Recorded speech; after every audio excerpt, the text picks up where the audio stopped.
Nianze na jambo la huzuni lilotokea hapa nchini, na naomba waheshimiwa wote, wabunge na waalikwa, tusimame kwa dakika moja ili kuwaombea wenzetu.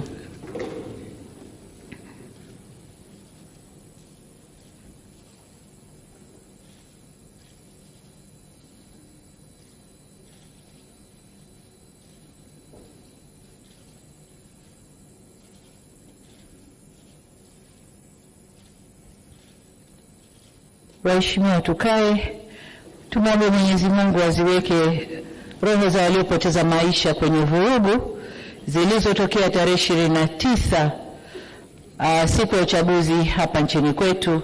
Mungu ape malazi mema ya amani. Amin. Mimi binafsi, waheshimiwa wabunge, nimehuzunishwa sana na tukio lile. Natoa pole kwa familia zote zilizopoteza wapendwa wao, na tunaomba Mwenyezi Mungu kama tulivyoomba awapumzishe kwa amani. Aidha, kwa majeruhi tunawaombea wapone kwa haraka, na kwa wale waliopoteza mali zao tunawaomba wawe na stahamala na uvumilivu. Serikali imechukua hatua ya kuunda tume ya kuchunguza yaliyotokea, yani inquiry commission, ili tujue kiini cha tatizo. Taarifa hiyo itatuongoza kujielekeza kwenye mazungumzo ya kuleta maelewano na amani.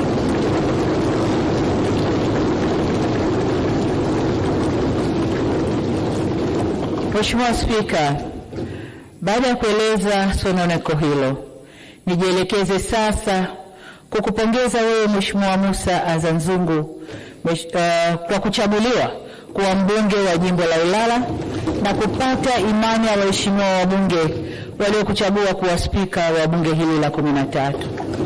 Ni imani yangu kuwa uzoefu wako katika bunge hili utakuongoza kusimamia utekelezaji wa shughuli za bunge kwa ufanisi mkubwa.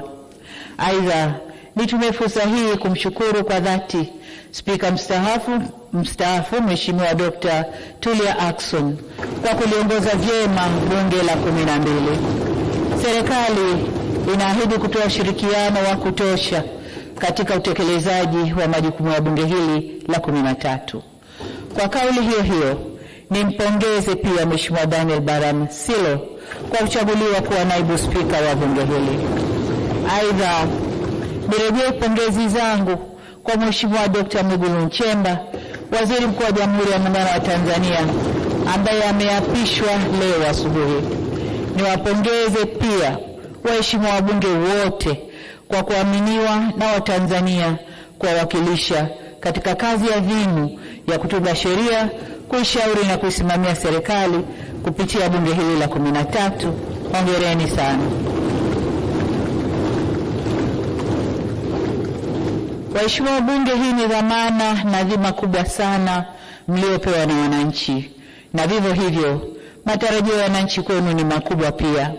Matarajio yao ni kuwa mtatumia muda wenu mwingi kuwa na mijadala inayoakisi raha na karaha wanazoziona, na mtasimamia na kuishauri serikali ipasavyo juu ya kutatua changamoto zao, na kwamba wakati wote mtajielekeza kulinda maslahi ya wananchi waliowachagua na maslahi mapana ya taifa letu.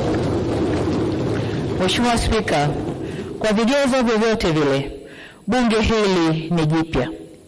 Takwimu zinaonyesha kuwa wabunge 223 kati ya wabunge 393, sawa na 56.7%, ni wabunge wapya kabisa.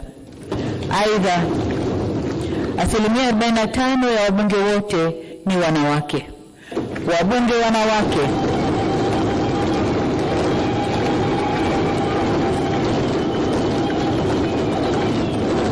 asante, hongereni sana wabunge wanawake.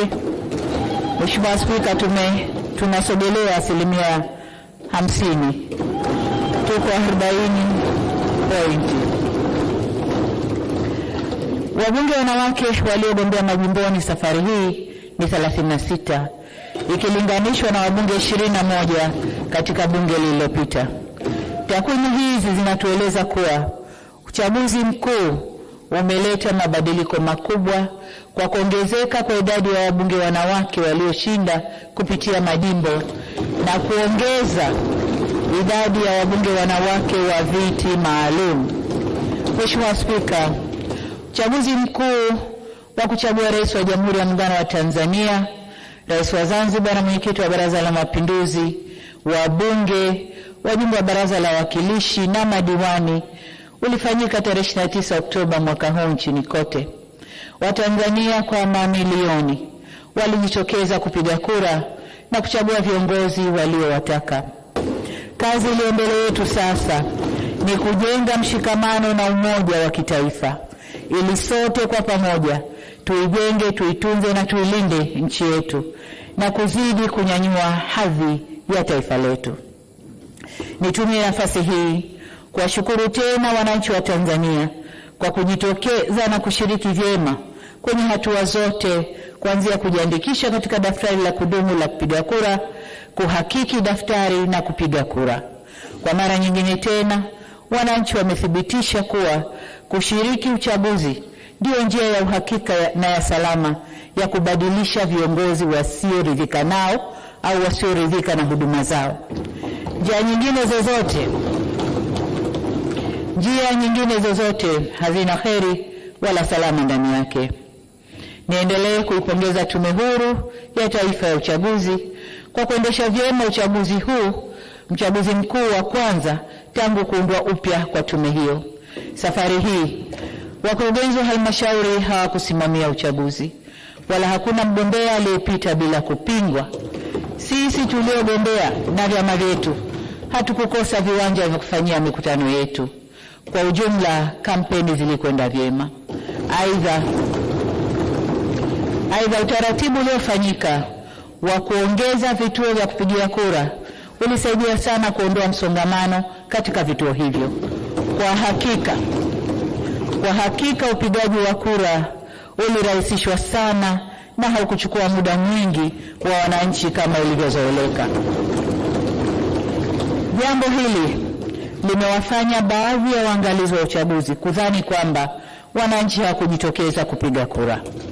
Mheshimiwa Spika, pamoja na kuwa uchaguzi ulifanyika, kulitokeza vurugu za uvunjifu wa amani ambao ulisababisha uharibifu wa mali, kupoteza maisha na kuhatarisha usalama wa nchi. Tunapoenda mbele, ni wasihi sana wa Tanzania tuongozwe na dhamira ya maelewano, ushirikishwaji, kujirekebisha na umoja. Kwa wanangu vijana wa taifa hili la Tanzania, niseme kuwa nchi hii imejengwa kwenye misingi ya amani na utulivu wa kisiasa.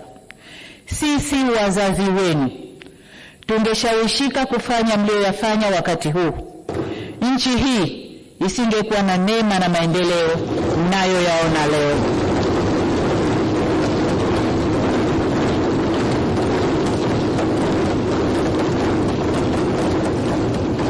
Mheshimiwa Spika, nataka nirudie hilo kwa wanangu vijana wa taifa la Tanzania.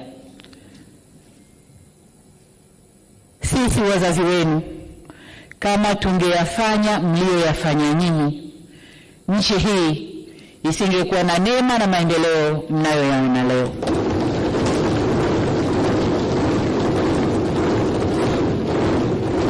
Hivyo ni wasihi sana wanangu vijana wa Tanzania, nchi hii ni yenu. Kwa shida zozote zile zinazowakabili, msikubali hata siku moja kushawishiwa kuichoma nchi yenu wenyewe.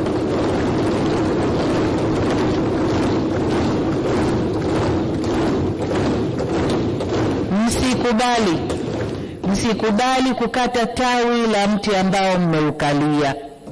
Msikubali kabisa. Hili nawaomba mlikatae kwa nguvu zenu zote. Ninyi ndio walinzi na wajenzi wa taifa hili, na wasihi kamwe msije kuwa wabomoaji wa taifa lenu.